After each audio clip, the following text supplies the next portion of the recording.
So, let me be real with everyone from the jump.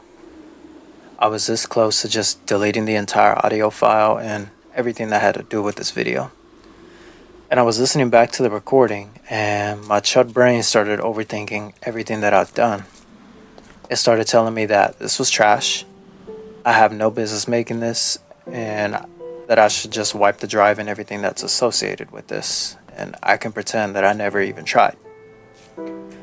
And I sat here for an hour trying to convince myself that I should just fold. I should just go play it safe, lock into a normal career, quietly invest my money for the next 40, 50 years, and never put myself out there. I was terrified just to hit publish or even record for that matter. And then I caught myself and thought, why am I sweating this hard? I'm not trying to break the YouTube algorithm today. I'm literally just trying to get off the starting line. So why does this feel like I'm defusing a bomb? We love to lie to ourselves and say we're just detail oriented, or that we just want things to be high quality. But if we're being real, I realized my perfectionism was just fear wearing a nice suit. What does that mean? At least for me, and most people that I've talked to, we use perfectionism as a defense mechanism. We think if we can just tweak the project until it's absolutely flawless, then we can control what people think of us and nobody can criticize it. I was reading this ancient proverb the other day that completely called me out. It basically says, if you spend your whole life watching the wind and waiting for the clouds to be perfect, you are never going to plant a single seed. If you wait until you feel 100% qualified, you're going to take all your potential straight to the grave. Hitting publish while my hands are still shaking isn't necessarily a failure. It's actually the whole point of it. So, if you're sitting there right now with a folder full of unused ideas, a dozen half-finished projects, and a brain that feels completely fried before you even start, then this video is for you. Today, I'm going to teach you exactly how to outsmart your own laziness, fear, and burnout. And we're not doing the toxic hustle culture thing where you wake up at like 4 a.m. where that guy dips his face in a bowl of ice water. We're going to look at how ancient, time-tested blueprints map perfectly onto our modern dopamine addictions, and how guys who lived 3,000 years ago already solved the exact procrastination trap you are stuck in right now. So, by the end of this video, you're going to understand exactly why you are paralyzed. You will learn how to stop treating your brain like a dopamine hamster wheel, and you're going to get the literal plot armor you need to finally drop your excuses, stop hiding in the algorithm, and actually start building towards the dreams you are absolutely capable of. Let's get into it. Section 1. The dopamine scam. Let's talk about the end of day collapse, or your quote-unquote relaxation. Now, you are sitting here watching my video to unwind, and I'm about to tell you why that's ruining your life. Go ahead and take a look at your posture right now. You're probably slouched like a shrimp in a dark room. You got home, you threw your bag on the floor and thought, I'm just going to turn my brain off for a bit, just a little bit, right? So you crack open an energy drink, or whatever is your comfort drink. You boot up YouTube and watch a 45-minute video on a guy building a secret underground pool using only mud and a stick. Let me ask you a question that we usually sweep under the rug. Why is it that after 2 hours of relaxing like this, you feel physically heavier and more dead inside than when you started? We think dopamine is a feel-good juice. It isn't. It is the go-get-it juice. It spikes before you get what you want, not after. You ever close an app, stare at your home screen for 1 second, and blindly open it right back up? You didn't even enjoy the app. Your brain just wanted the thrill of pulling a slot machine. You crash on the couch or your bed or wherever, and you start scrolling and you think you're resting. You think that you're recharging the battery. Well, your physical body is, but you just sent your brain down to the mines. Let's think about this. In a 20-minute doom scroll, you process a funny meme, a tragic news story, and 2 people screaming in the comments about something that was posted 11 weeks ago. You are now forcing your brain through more emotional whiplash in minutes than a medieval peasant handled in a whole month. So your brain acts like a seesaw. If you forcefully blast the pleasure side up into the air with cheap screen time, it has to level things out. It literally stomps on the pain side of the seesaw. That anxious, empty feeling you get the exact second you turn your phone off, that's not boredom. That's a literal physiological withdrawal symptom. Yep, withdrawal, like alcoholic withdrawal symptoms. And here's the wildest part. Your body uses your dopamine supply to manufacture adrenaline. It is your biological fuel for motivation, and it is a finite resource, meaning you can run out.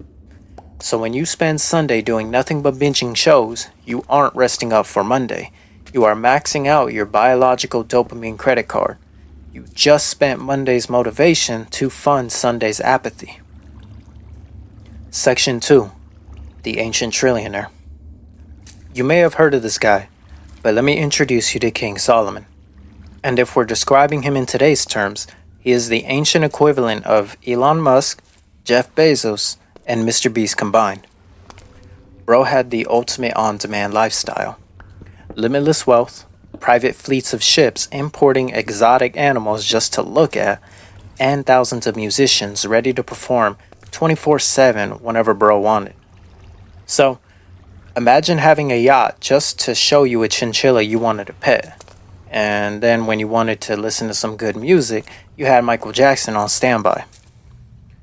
And long before smartphones or Amazon's next day delivery, King Solomon had instant gratification on tap. He could speed dial that thing. And you want to know what happened? He burned out. Now, I'm not talking about like he felt meh one day or the other. He completely burned out. He wrote a book called Ecclesiastes, and it's basically the private journal of a man who 100%ed the game of life. For my gamers out there, he unlocked every camo, he got every trophy, only to realize that it doesn't really matter. Deep in that diary, he writes, "Everything is completely exhausting, more than words can even describe. No matter how much you consume, the eye never has enough of seeing, and the ear never gets its fill of hearing." We treat our eyes and ears like cups.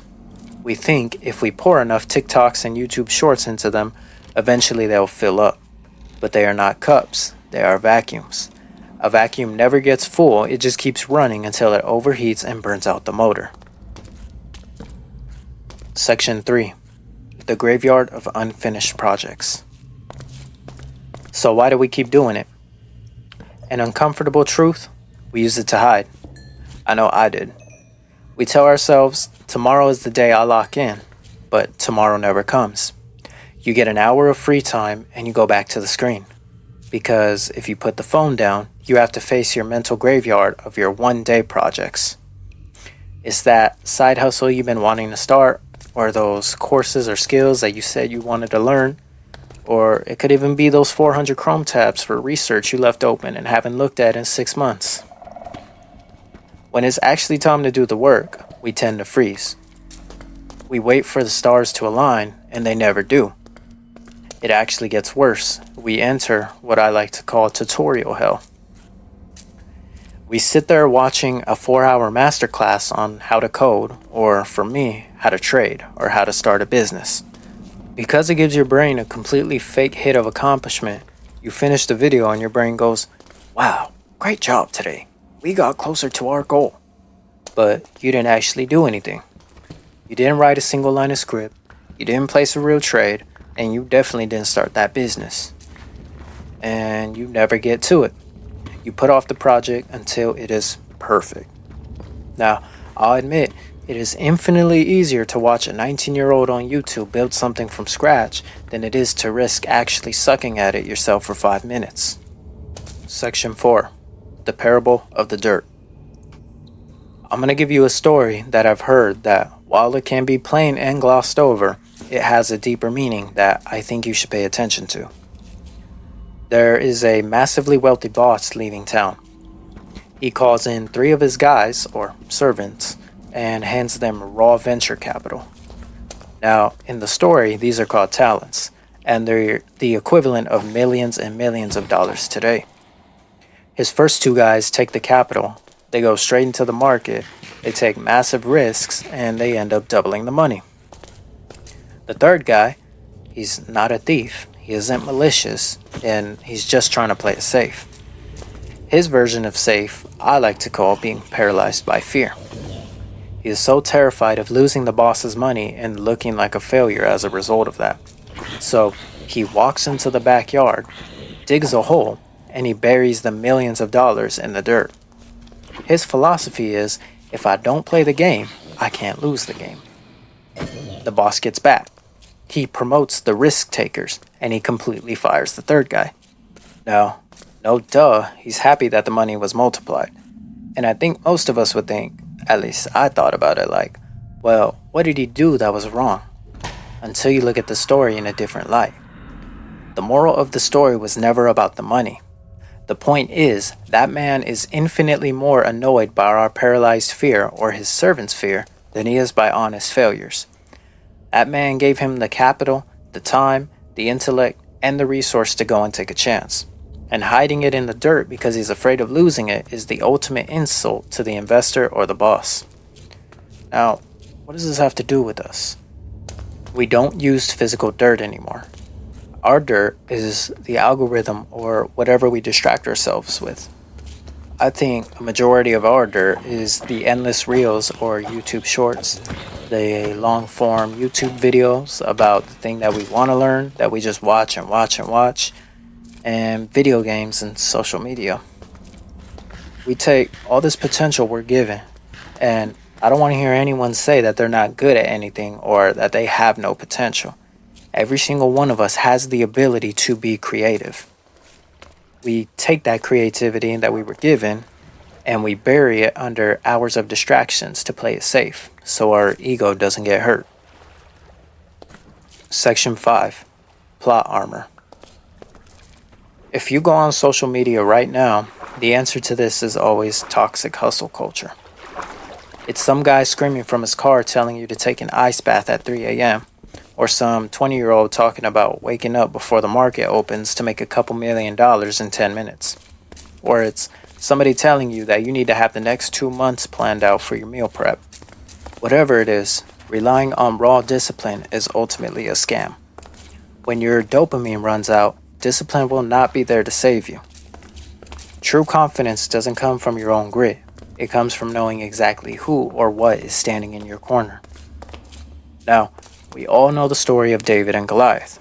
Society treats it like a Disney movie where the tiny kid wins because he manifested main character energy. But if you read the historical context, Goliath makes a fatal error before the fight even starts. He curses David by his Philistine gods. The second he opened his mouth and did that, the rules of engagement completely changed. He escalated a human fistfight into a deity versus deity war. What does that mean? He essentially said, my dad will beat up your dad. Luck has it, David's dad was prime Mike Tyson. It's like a drunk guy at a bar swinging at you, missing completely, and accidentally punching a 300-pound bouncer standing directly behind you. You just look back, and what do? Like, hey, I don't even have to fight no more. I'm just going to stand aside, and he's going to go to work. It's literal plot armor. David wasn't hyped up on self-belief. The second Goliath cursed his god, David realized, oh shoot, you just brought the creator of the universe into it. Let's get it on. What does this have to do with us? When you build things entirely for your own ego, you are swimming against the current. But when you ask God, whoever you believe in, to lead you, the pressure vanishes. You don't have to manufacture the power anymore. You just execute your skills, and you know that the bouncer is right behind you. So if anybody swings on you, aka your self-doubts, your I'm not good enough, the imposter syndrome, tell them to get out of your way. I realize how ironic it is that I just spent the entire video telling you to stop consuming content while you are literally there consuming my content. You know, you have the sidebar pulled up, the algorithm has already queued up, thumbnails practically begging you to start the dopamine loop all over again. And I'm literally just a voice and whatever gameplay is on the screen, feeding the exact same machine I just told you to escape. I am part of the dirt, I get it. But hitting record on this specific video was me finally throwing the shovel away. Now here's my challenge to you. Do not promise yourself that tomorrow you are going to change your entire life. That's a scam and it's not going to work. Tomorrow, do one low friction action for 15 minutes. Open up a blank document, boot up editing software, whatever you need to do, and drag one clip onto the timeline. Just paddle a little bit. Add this to your watch later playlist so you can get that fake rush of motivation at 2 a.m. or don't and go binge my other videos so I can eventually get some ad revenue and make more videos faster. Either way, please at least do those 15 minutes tomorrow. If you never watch another video from me, just realize that you are capable of so much more. And if you just get past that fear of failure, you're going to do great things and change your life. Now, I want you to succeed. And if you're taking this seriously, I'm going to go ahead and create some free resources. No, there's not going to be an emo capture, and I'm probably just going to upload it into a Google Drive. But it's going to be like a 15-minute planner for that action I want you to do. Maybe some custom free wallpapers, a cheat sheet for this video, and then maybe like a pre-flight checklist that you can do before you even start your 15 minutes. And these are going to be completely free. I'm not going to put you in a funnel or ask for any emails, or you'll just be able to click and get it. And ultimately, I would want you to use them. I do want you to stay dedicated. I really do want to see a lot of us start reaching our true potential.